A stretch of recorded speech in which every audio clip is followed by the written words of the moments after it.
नमस्कार, आप देख रहे हैं पूरा सच। मैं हूं प्रखर श्रीवास्तव और हमारे खास कार्यक्रम पूरा सच में आपका स्वागत है। और खबरों की दुनिया में पूरा सच बहुत जरूरी होता है, क्योंकि झूठ से भी खतरनाक होता है अधूरा सच, और उसी तरह खतरनाक होती है अधूरी खबर। इसलिए हर खबर का पूरा सच हम आपको बताएंगे, वो भी तथ्यों, तर्कों और सबूतों के साथ। तो आइए बिना देर किए देखते हैं पूरा सच।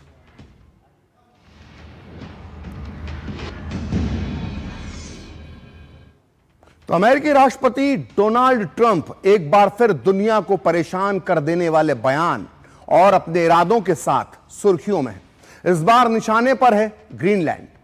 ट्रंप ग्रीनलैंड पर कब्जा करने की खुली धमकी दे रहे हैं और यही बयान अब पूरी दुनिया को डरा रहा है। ग्रीनलैंड सिर्फ बर्फ से ढका एक टापू नहीं है, बल्कि यह आर्कटिक क्षेत्र की चाबी माना जाता है, जिस इलाके पर आने वाले दशकों में दुनिया की बड़ी ताकतों की नजर टिकी हुई है। सवाल यह है कि क्या ट्रंप अमेरिका की सुरक्षा के लिए ग्रीनलैंड को हड़पना चाहते हैं, या फिर इसके पीछे खनिज संसाधनों, नए समुद्री रास्तों और वैश्विक दबदबे की बड़ी रणनीति छिपी है।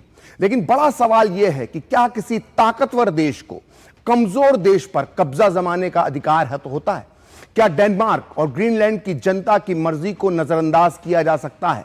और क्या आर्कटिक को तीसरे विश्व युद्ध का मैदान बनाया जा रहा है? इसलिए आज हम आपको ग्रीनलैंड का पूरा सच बताएंगे, ट्रंप के इरादे बताएंगे और ग्रीनलैंड का महत्व समझाएंगे। साथ ही बताएंगे कि ग्रीनलैंड के जन्म का वो इतिहास जो एक डबल मर्डर की मिस्ट्री से जुड़ा हुआ है। तो आइए बिना देर किए देखते हैं पूरा सच पूरे विस्तार के साथ। तो ग्रीनलैंड पर कब्जा करने को लेकर अमेरिकी राष्ट्रपति ट्रंप दिन बर दिन आक्रामक होते जा रहे हैं और उनकी धमकियों से ना सिर्फ यूरोप के देश बल्कि 32 देशों वाले सैन्य गठबंधन नॉर्थ अटलांटिक ट्रीटी ऑर्गेनाइजेशन यानी नाटो पर भी संकट गहरा गया है। खासकर वेनेजुएला और सैन्य कार्रवाई के बाद से ही ग्रीनलैंड ट्रंप के रडार पर है। अब राष्ट्रपति ट्रंप ने ग्रीनलैंड को लेकर सोशल मीडिया प्लेटफॉर्म ट्रूथ पर अपने रुख को सख्त करते हुए लिखा है कि ग्रीनलैंड एक बहुत जरूरी है और अब पीछे हटने का कोई सवाल ही नहीं है, जिसके बाद ग्रीनलैंड पर अमेरिकी हमले की आशंका काफी ज्यादा बढ़ गई है। दूसरी तरफ ग्रीनलैंड के प्रधानमंत्री जेंस फ्रेडरिक निल्सन ने लोगों को खाना स्टोर करने के दिशा निर्देश जारी कर दिए हैं। फ्रांस के राष्ट्रपति एमेनुएल मैक्रों ने भी स्विट्जरलैंड में वर्ल्ड इकोनॉमिक फोरम की मीटिंग में अमेरिका को आगाह करने की कोशिश की है, जबकि कनाडा के प्रधानमंत्री ने अमेरिकी हमले की स्थिति में ग्रीनलैंड के समर्थन का ऐलान कर दिया है। इन सबके बीच एयरफोर्स वन में आई तकनीकी खराबी की वजह से ट्रंप फिलहाल दावोस नहीं पहुंचे हैं, लेकिन उन्होंने कहा है कि ग्रीनलैंड पर बहुत सारी मीटिंग्स तय हैं और ग्रीनलैंड का मामला काफी अच्छी तरह से सुलझेगा। जब उनसे यह पूछा गया कि क्या नाटो गठबंधन की संभावित टूट की कीमत पर अमेरिका ग्रीनलैंड को हासिल करना चाहता है, तो डोनाल्ड ट्रंप ने कहा कि किसी ने भी नाटो के लिए उनसे ज्यादा कुछ नहीं किया है। आप भी सुनिए अमेरिकी राष्ट्रपति ने दावोस पहुंचने से पहले ग्रीनलैंड को लेकर क्या कुछ कहा। We have a lot of meetings scheduled on Greenland, and I think things are going to work out pretty well, actually. Nobody's done more for NATO than I have, as I said before. I think that we will work something out where NATO is going to be very happy and where we're going to be very happy. But we need it for security purposes. We need it for national security and even world security. It's very important. NATO's, whether you like it or not, it's only as good as we are. If NATO doesn't have us, NATO is not very strong. तो Greenland पर America के हमले का खतरा मंडरा रहा है, लेकिन असली हमले से पहले ट्रंप ने ग्रीनलैंड के खिलाफ सोशल मीडिया पर युद्ध छेड़ दिया है। वो सोशल मीडिया पर ऐसी ऐसी तस्वीरें पोस्ट कर रहे हैं जिसकी वजह से पूरी दुनिया ये मान रही है कि ट्रंप हर हालत में ग्रीनलैंड पर कब्जा करके ही मानेंगे। आइए एक एक करके ट्रंप के पोस्ट किए हुए पोस्टर्स देखते हैं। डोनाल्ड ट्रंप ने इस तस्वीर में खुद को ग्रीनलैंड की जमीन पर झंडा गाड़ते हुए दिखाया है। इस तस्वीर में ट्रंप के साथ उपराष्ट्रपति जेडी वेंस और विदेश मंत्री मार्क रूबियो भी दिखाई दे रहे हैं। वहीं इसी तस्वीर में एक बोर्ड पर लिखा हुआ है Greenland dash US territory establish in 2026। इस तस्वीर को देखने के बाद अब डेनमार्क समेत यूरोप के कई देशों में चिंता बढ़ गई है। आइए अब देखते हैं ट्रंप का पोस्ट किया गया दूसरा पोस्टर। ट्रंप ने एक नक्शा शेयर किया है जिसमें कनाडा, ग्रीनलैंड और वेनेजुएला को अमेरिका का हिस्सा दिखाया गया है। ध्यान से देखिए इस तस्वीर को, जिसे ट्रंप ने एआई के माध्यम से तैयार किया है, जो व्हाइट हाउस के एक ओवल ऑफिस की तरह लग रही है। और इस फोटोग्राफ में ट्रंप यूरोपीय देश के नेताओं के साथ बैठक करते हुए दिखाई दे रहे हैं। वहीं ट्रंप के बगल में बोर्ड पर नक्शा बना है जिसमें कनाडा और ग्रीनलैंड के अलावा वेनेजुएला को भी अमेरिका का हिस्सा बताया गया है। अब देखते हैं तीसरा पोस्टर जिसे ट्रंप ने सोशल मीडिया पर पोस्ट करके ग्रीनलैंड को इशारों ही इशारों में बहुत बड़ी चेतावनी दी है। इस पोस्टर में देख सकते हैं कि एक डॉग स्लेज खड़ी हुई है जिस पर ग्रीनलैंड का झंडा लगा हुआ है। ये ग्रीनलैंड का प्रतिनिधित्व कर रही है ये तस्वीर, और इसके सामने दो रास्ते नजर आ रहे हैं। एक रास्ता जो है वो अमेरिका की तरफ जा रहा है जिसमें व्हाइट हाउस दिखाई दे रहा है, जबकि वहीं दूसरा रास्ता रूस और चीन की तरफ जाता हुआ दिखाई दे रहा है जिसमें अंधकार नजर आ रहा है। डॉग स्लेज को ग्रीनलैंड का प्रतीक माना जाता है और इस पोस्ट से ट्रंप ये बता रहे हैं, ये साबित कर रहे हैं कि अमेरिका के दिखाए रास्ते पर चलने में ही ग्रीनलैंड का भला है, उसकी भलाई है। तो यह बताता है कि अमेरिकी राष्ट्रपति डोनाल्ड ट्रंप हर हाल में ग्रीनलैंड पर कब्जा चाहते हैं और अब दुनिया का सबसे बड़ा द्वीप और डेनमार्क का सेमी ऑटोनॉमस क्षेत्र ग्रीनलैंड बड़े टकराव की वजह बनने के लिए तैयार है। ग्रीनलैंड का मालिकाना हक रखने वाले डेनमार्क ने कहा है कि ग्रीनलैंड उनकी पहचान और आजादी का सवाल है और इस पर किसी तरह का समझौता नहीं किया जा सकता। डेनमार्क के प्रधानमंत्री मैटे फ्रेडरिक्सन ने ग्रीनलैंड को अमेरिका का हिस्सा बताने वाले नक्शे पर तो सीधा सीधा कुछ नहीं कहा, लेकिन उन्होंने जो कहा है उससे डेनमार्क की तैयारियों का पता चलता है। आप भी सुनिए उन्होंने क्या कहा। Det vi står i, det handler om meget mere end os selv. Vi kan forhandle om alt politisk, sikkerhed, investeringer og økonomi. Men vi kan ikke forhandle om vores helt fundamentale værdier. Suverænitet, vores landes identitet og vores grænser, vores demokrati. तो Greenland को हासिल करने की जिद में राष्ट्रपति Trump ने यूरोपीय देशों के खिलाफ मोर्चा खोल दिया है। ट्रंप ने चेतावनी दी है कि अगर ग्रीनलैंड को लेकर कोई समझौता नहीं हुआ तो वो यूरोपीय देशों पर 100% टैरिफ लगाने की योजना पर आगे बढ़ेंगे। इस धमकी के बाद यूरोपीय संघ यानी ईयू ने भी कड़ा रुख अपना लिया है। यूरोपीय संघ के अध्यक्ष उर्सुला वॉन डेर लेयन ने ट्रंप के इस कदम को एक बड़ी गलती बताया। उन्होंने साफ कहा कि अमेरिका और यूरोप के बीच पिछले साल जुलाई में जो व्यापार समझौता हुआ था उसका सम्मान किया जाना चाहिए। उर्सुला ने संकेत दिया कि यूरोप अब ग्रीनलैंड में अपना निवेश बड़े पैमाने पर बढ़ाएगा। उन्होंने स्पष्ट किया, साफ किया कि ईयू डेनमार्क और ग्रीनलैंड के लोगों के साथ खड़ा है। उन्होंने चेतावनी दी कि अमेरिका का यह अड़ियल रुख केवल उनके साझा दुश्मनों को रणनीतिक फायदा पहुंचाएगा। उनका इशारा रूस की तरफ था। आइए सुनते हैं उर्सुला का यह पूरा बयान। Greenland is not just a territory in a key region of the world map and a land rich in critical raw materials, a strategic outpost on emerging global sea routes. It's all of these things. But above all, Greenland is home to a free and sovereign people. It is a nation with its sovereignty and its right to territorial integrity. And the future of Greenland is only for the Greenlanders to decide. We need our own strategic approach. This is why we're working on a package to support Arctic security. The first pillar will be a massive European investment surge in Greenland, in particular to further support the local economy and infrastructure. तो इस तरह से हमने आपको Greenland के बारे में पिछले 24 घंटे का अपडेट दे दिया है, हर समाचार बता दिया है। और अब हम आपको यह बताने जा रहे हैं कि आखिर ट्रंप ग्रीनलैंड को कब्जाना क्यों चाहते हैं। आखिर ऐसा क्या खास है ग्रीनलैंड में, उसका आगे का प्लान, ट्रंप का आगे का प्लान क्या है। लेकिन यह सब जानने से पहले आपको ग्रीनलैंड के भूगोल को समझना बहुत जरूरी है और उसके लिए आपको ग्रीनलैंड के नक्शे को बहुत ध्यान से देखना होगा। यह देखिए, यह ग्रीनलैंड का नक्शा है। पृथ्वी के उत्तरी ध्रुव पर बसा हुआ है ग्रीनलैंड। आर्कटिक सर्कल भी इसे कहा जाता है इस पूरे एरिया को। और ग्रीनलैंड की जो जियोग्राफिकल लोकेशन है वो बहुत बहुत महत्वपूर्ण है। इस नक्शे को देखकर आप ये समझ सकते हैं कि ग्रीनलैंड के उत्तर से लेकर पूर्व तक रूस है, उसके उत्तर और पूर्व तरफ रूस है। वहीं ग्रीनलैंड के पश्चिम में कनाडा और अमेरिका है, यानी ग्रीनलैंड रूस और अमेरिका के बीचों बीच है। वहीं ग्रीनलैंड के दक्षिण में के नीचे डेनमार्क और ब्रिटेन आते हैं। अब इस नक्शे को देखकर आप यह समझ सकते हैं कि अगर ग्रीनलैंड पर अमेरिका का कब्जा हो जाता है तो वो कितनी आसानी से रूस पर नजर रख सकता है। वहीं अगर रूस ग्रीनलैंड पर काबिज हो जाता है तो अमेरिका के पास रूस का खतरा बढ़ जाएगा। यानी आप कह सकते हैं कि दुनिया के नक्शे पर ग्रीनलैंड की भौगोलिक स्थिति उसकी आज दुश्मन बनकर बैठ गई है। तो ग्रीनलैंड क्षेत्रफल के हिसाब से दुनिया का सबसे बड़ा द्वीप है। यह करीब 22 लाख वर्ग किलोमीटर में फैला हुआ है और जर्मनी से लगभग 6 गुना बड़ा है। इतना विशाल होने के बाद भी यहां सिर्फ करीब 56,000 लोग ही रहते हैं। ज्यादातर आबादी इन्यूट समुदाय की है जो सदियों से यहां रहकर अपनी संस्कृति को बचाए हुए हैं।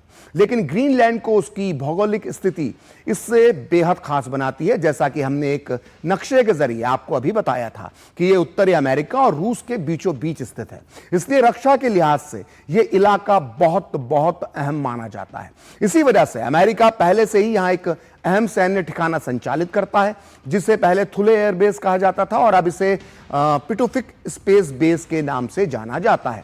आइए अब आपको बताते हैं ग्रीनलैंड का सामरिक महत्व क्या है और ट्रंप इस पर कब्जा क्यों करना चाहते हैं। दरअसल आर्कटिक क्षेत्र में रूस और चीन की गतिविधियां बहुत तेजी से बढ़ रही हैं, जिसकी वजह से अमेरिका परेशान है और चिंतित है। अमेरिका को यह डर है कि भविष्य में रूस और चीन ग्रीनलैंड पर अपना प्रभाव स्थापित कर सकते हैं।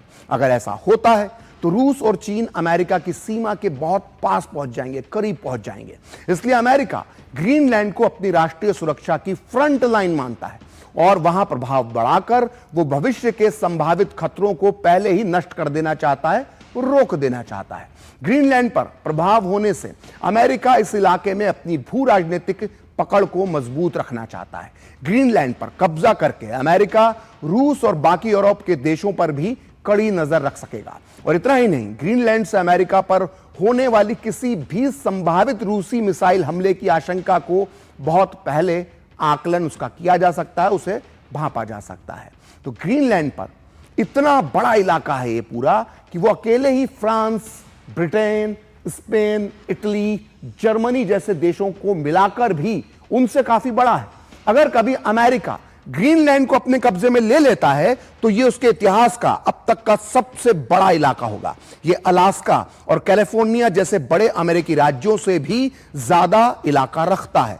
यही वजह है कि आज ग्रीनलैंड पूरी आर्कटिक इलाका जो है उसका वो दुनिया की राजनीति में इतना अहम बन गया है। वहीं धरती के गर्म होने का असर भी आर्कटिक में सबसे तेजी से दिख रहा है और ग्रीनलैंड के आसपास समंदर की जो बर्फ है वो बहुत तेजी से पिघल रही है। इसे ध्यान से समझिए। देखिए, आंकड़े बताते हैं कि पिछले 15 साल में यहां पर जो समुद्री बर्फ है ग्रीनलैंड के आसपास आर्कटिक में वो करीब करीब 27% तक घट चुकी है। इसका मतलब यह है कि जो इलाका सालों तक बर्फ के नीचे छिपे रहता था, दबे रहता था, अब वो सामने आने लगे हैं।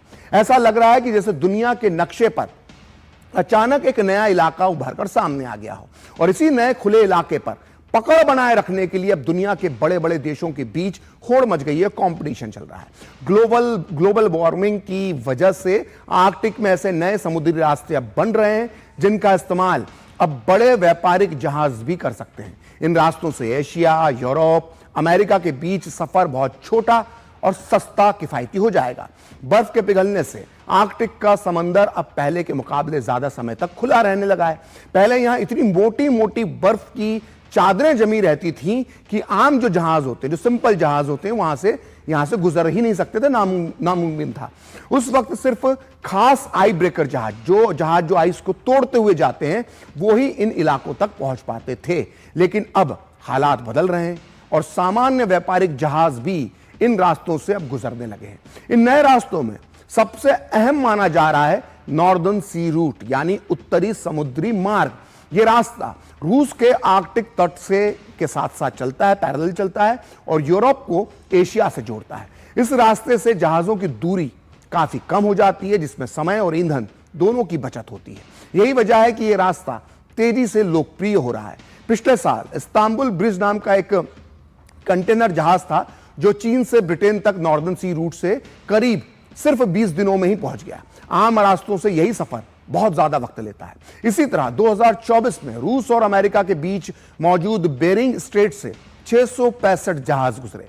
2010 के मुकाबले यह संख्या कई गुना ज्यादा है। यानी साफ है कि यहां जहाजों की आवाजाही बहुत तेजी से बढ़ रही है। रूस के लिए नॉर्दर्न सी रूट सिर्फ एक समुद्री रास्ता नहीं है, बल्कि उसकी लंबी रणनीति का हिस्सा है। रूस इस रास्ते से अपना व्यापार बढ़ाना चाहता है और आर्कटिक इलाके में अपनी पकड़ को मजबूत करना चाहता है, और इसी वजह से वो यहां बंदरगाह, बुनियादी ढांचा और सैन्य मौजूदगी बढ़ाने पर जोर दे रहा है, और अमेरिका इसीलिए चिंतित है। वहीं नॉर्दर्न सी रूट के अलावा कनाडा के आर्कटिक द्वीपों के बीच से गुजरने वाला नॉर्थ वेस्ट पैसेज और उत्तरी ध्रुव के ऊपर से जाने वाला सेंट्रल आर्कटिक रूट भी आने वाले समय में बहुत अहम माने जा रहे हैं। इन रास्तों से यूरोप और एशिया के बीच यात्रा का समय काफी कम हो सकता है, और ये मिस्र की स्वेज नहर का विकल्प बन सकते हैं। समझ सकते हैं कितना महत्वपूर्ण है। हालांकि खतरे अभी पूरी तरह से खत्म नहीं हुए हैं, क्योंकि कई बार गर्मियों में भी, इन दिनों भी आजकल यहां पर अचानक बर्फ जम जाती है और जहाज रास्ते में फंस जाते हैं। इसलिए नए समुद्री रास्ते फायदेमंद जरूर हैं, लेकिन फिलहाल इन्हें पूरी तरह सुरक्षित नहीं माना जा सकता है। आप भी सुनिए नाटो के महासचिव मार्क रुटे समुद्री रास्ता खुलने की वजह से आर्कटिक की सुरक्षा के बारे में राष्ट्रपति ट्रंप और नाटो देशों की चिंता को किस तरह से सही ठहरा रहे हैं। And when it comes to the Arctic, I think President Trump is right. Other leaders in NATO are right. We need to defend the Arctic. We know that the sea lanes are opening up. We know that China and Russia are increasingly active in the Arctic. There are 8 countries bordering on the Arctic. 7 are a member of NATO. That's Finland and Sweden and Norway and Denmark, Iceland, Canada and the US. And there's only one country bordering on the Arctic outside NATO, and that's Russia. And I would argue there is a 9th country, which is China, which is increasingly active in the Arctic region. So President Trump and other leaders are right. We have to do more there. We have to protect the Arctic. तो जैसे जैसे global warming की वजह से Arctic में बर्फ पिघल रही है, वैसे वैसे नए समुद्री रास्ते बन रहे हैं। हमने आपको बताया ग्रीनलैंड में अब बर्फ के नीचे दबे कीमती प्राकृतिक संसाधन भी दिखने लगे हैं, क्योंकि यहां बर्फ पिघल रही है। और ग्रीनलैंड में अभी तक दुर्लभ खनिजों का बड़े पैमाने पर खनन नहीं हो पाया था, क्योंकि इलाका बहुत दुर्गम था। लेकिन जैसे जैसे बर्फ पिघल रही है, इन संसाधनों को निकालना अब आसान होता जा रहा है। यही वजह है कि अमेरिका, रूस और दूसरी बड़ी ताकतें इस इलाके में अपनी मौजूदगी को बढ़ाने की कोशिश कर रही हैं। तो आइए अब आपको बताते हैं कि इन दुर्लभ खनिजों के बारे में, जिनका बड़ा भंडार ग्रीनलैंड में मौजूद है। माना जाता है कि ग्रीनलैंड और आर्कटिक क्षेत्र में तेल, गैस, दुर्लभ खनिज और दूसरे अहम धातुओं का बड़ा भंडार मौजूद है, लेकिन साल के ज्यादातर समय यहां पहुंचना बहुत मुश्किल होता है। ग्रीनलैंड में नियोडायनियम, प्रिसिडायनियम और डेस्प्रोमियम, टर्बियम और यूरेनियम जैसे कई दुर्लभ खनिजों का भंडार है। ये खनिज इलेक्ट्रिक वाहनों के प्रोडक्शन में काफी अहम रोल निभाते हैं, और दुर्लभ खनिज का रेयर अर्थ एलिमेंट्स ऐसे तत्व होते हैं जो बहुत कम मात्रा में पाए जाते हैं, लेकिन इनका इस्तेमाल बहुत जरूरी चीजों में होता है। इनमें से कई तत्व बहुत मजबूत, हल्के और बिजली का खास तरीके से नियंत्रित करने की क्षमता रखते हैं। इनका उपयोग smartphone, computer, solar panel, wind turbine, electric वाहन और मिसाइल सिस्टम और सैटेलाइट तकनीक में होता है। मतलब साफ है कि आज की दुनिया जिन खनिजों पर निर्भर है, ग्रीनलैंड में उन दुर्लभ खनिजों का विशाल भंडार है। यही वजह है कि यह द्वीप न सिर्फ भविष्य की तकनीकी अर्थव्यवस्था का केंद्र बन चुका है, बल्कि यह धीरे धीरे वैश्विक राजनीति का भी अहम केंद्र बनता जा रहा है। और यहां भविष्य में देशों के बीच टकराव और कंपटीशन बढ़ सकता है। तो रात के अंधेरे में ग्रीनलैंड का आसमान जादुई हरी रोशनियों से जगमगा उठता है। कभी कभी महीनों तक यहां सूरज डूबना ही भूल जाता है। रोचक बात यह है कि इस द्वीप का नाम ग्रीनलैंड है, लेकिन यहां के 80% हिस्से पर बर्फ की मोटी चादर ढकी रहती है। हरियाली के नाम पर ऊंचे और लंबे पेड़ तक नहीं है, और लैंड होने के बाद भी शहरों के बीच एक सड़क तक नहीं है। ग्रीनलैंड की खोज की कहानी किसी थ्रिलर फिल्म से कम नहीं है, और इसकी शुरुआत 2 हत्याओं से होती है, डबल मर्डर की वजह से। तो ग्रीनलैंड की जो खोज का श्रेय है एक वाइकिंग योद्धा एरिक द रेड को जाता है। एरिक अपने गुस्सेल जो उसका व्यवहार था उसके लिए जाना जाता था, और 10वीं शताब्दी के करीब साल 980 में उसे हत्या के जुर्म में नॉर्वे से निकाल दिया गया। वो नॉर्वे का रहने वाला था। इसके बाद वो आइसलैंड पहुंचा, लेकिन वहां भी एक और हत्या के कारण उसे 3 साल के लिए आइसलैंड से भी निकाल दिया गया। निर्वासन के दौरान एरिक द रेड ने समुद्र के पश्चिमी दिशा की तरफ जाने का फैसला किया। उसने सुना था कि दूर समुद्र में एक बड़ी जमीन मौजूद है। कुछ साथियों के साथ वो खतरनाक अटलांटिक महासागर पार करके एक विशाल द्वीप के तट तक पहुंचा और यही आज का ग्रीनलैंड था। 3 साल बाद जब वो आइसलैंड लौटा वापस आया तो उसने लोगों को इस नई जगह के में बसने के लिए मनाने की कोशिश की। लोगों को लुभाने के लिए उसने इस द्वीप का नाम ग्रीनलैंड रखा और उसे हरी भरी जमीन बताया, जबकि हकीकत में यह ज्यादातर इलाका बर्फ से ढका था। इसे इतिहास का, जो एरिक द रेड ने बोला था, इसे इतिहास का पहला बड़ा मार्केटिंग झूठ माना जाता है। साल 985 में एरिक 25 नावों के साथ ग्रीनलैंड रवाना हुआ। इसमें से सिर्फ 14 नावें ही वहां पहुंच सकी। इन लोगों ने मिलकर ग्रीनलैंड के दक्षिण में 2 बस्तियां बसाई, जहां वाइकिंग्स करीब 400 से 500 साल तक रहे, एक तरह से राज करते रहे। लेकिन इसके बाद ग्रीनलैंड का इतिहास में एक बहुत बड़ा मोड़ आया। लगभग साल 1400 के आसपास यहां मौसम बहुत ठंडा हो गया और जो खाने पीने के सामान था, जो खाद्यान्न था, जो अन्न था, उसकी कमी हो गई और इसकी वजह से वाइकिंग बस्तियां लगभग खत्म हो गई। कई वाइकिंग्स की मृत्यु हो गई। इसके बाद कई सालों में इन्यूट लोगों ने ग्रीनलैंड को अपना निवास बनाया। माना जाता है कि यह यहां की मूल आबादी है और उसके बाद 1721 में डेनमार्क ने ग्रीनलैंड पर अपना कंट्रोल स्थापित कर लिया। 1814 में जब डेनमार्क और नॉर्वे अलग अलग हुए तो ग्रीनलैंड डेनमार्क के पास आ गया। इसके बाद 1916 में अमेरिका ने डेनमार्क से एक दूसरा इलाका खरीदने के बदले ग्रीनलैंड पर डेनमार्क के अधिकार को मान्यता दे दी। 1951 में आकर अमेरिका डेनमार्क समझौते से अमेरिका को ग्रीनलैंड में सैन्य ठिकाने बनाने की अनुमति मिली और वहीं 1953 में ग्रीनलैंड को ऑफिशियल तौर पर डेनमार्क का अभिन्न हिस्सा घोषित कर दिया गया, जबकि 1979 में ग्रीनलैंड को कुछ हद तक खुद का शासन यानी होम रूल करने का अधिकार मिला और इस बदलाव से ग्रीनलैंड को और ज्यादा आजादी मिली और उसे अपने प्राकृतिक संसाधनों पर अधिकार मिला। तो यह तो है ग्रीनलैंड का इतिहास, लेकिन अमेरिका के treasury secretary Scott Bessent Denmark को उस इतिहास की याद दिला रहे हैं कि कैसे अमेरिका ने डेनमार्क से यूएस वर्जिन आइसलैंड खरीदे थे। आप भी सुनिए उन्होंने क्या कहा। I think that we are asking our allies to understand that Greenland needs to be part of the United States. And just a little history lesson, the United States bought the U.S. Virgin Islands from Denmark. तो पूरा सच में वक्त है break का और break के बाद बताएंगे ग्रीनलैंड पर ट्रंप की धमकी के बाद कैसे फ्रांस, कनाडा, डेनमार्क के साथ यूरोपीय देशों ने भी मिलाए अपने हाथ।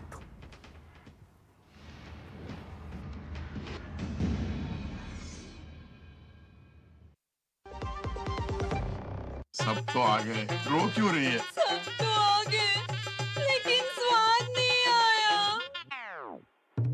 अब आया असली स्वाद। हाँ, अब आया स्वाद। जब स्वाद के बड़े हों लाले तो MDH का चंकी चाट मसाला डालें। MDH का चंकी चाट मसाला। MDH। विभाग अनेक, कंप्लेंट बॉक्स 1। किसी भी सरकारी दफ्तर, विभाग या बैंक से जुड़ी शिकायत के लिए pgportal.gov.in पर जाएं, रजिस्टर करें, संबंधित विभाग चुनें, शिकायत दर्ज करें और ट्रैकिंग ID नोट करें। SMS या ईमेल पर एक्नॉलेजमेंट पाएं और शिकायत का जवाब सीधे मंत्रालय से प्राप्त करें। अब तक 1 करोड़ 12 लाख से अधिक भारतीयों ने भरोसा जताया। CP ग्राम्स, आपकी हर शिकायत का हल। अभी शिकायत दर्ज करें pgportal.gov.in। टिंग टिंग, अम्मा मैसेज। मैं आपके मौसा के चाचा का नाती का पोता, शादी का कार्ड मैसेज में भेजा है, डाउनलोड करिए और आशीर्वाद दीजिए। मैं तो आपको जानती भी नहीं, फिर भी शादी का कार्ड खोलूं? मैं मूर्ख नहीं हूँ। क्या बात है अम्मा। UPI कहता है अगर कोई अनजान नंबर से फाइल या लिंक भेजे तो क्लिक मत करो और कहो मैं मूर्ख नहीं।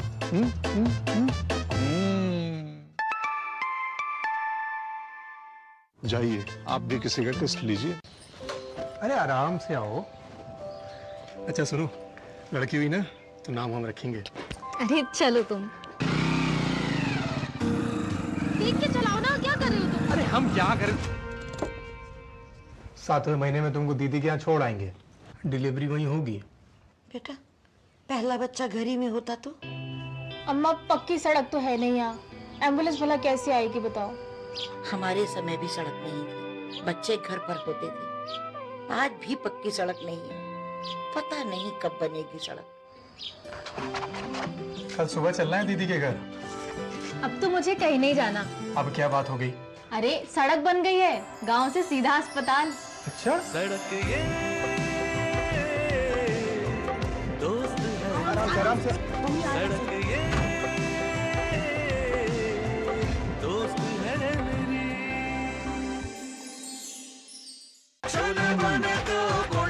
गोल्डी छोले मसाले, जहाँ जाए रिश्ते बनाए। गोल्डी लाए हैं फ्रेश लॉक टेक्नोलॉजी, जो रखे मसालों को हर समय फ्रेश।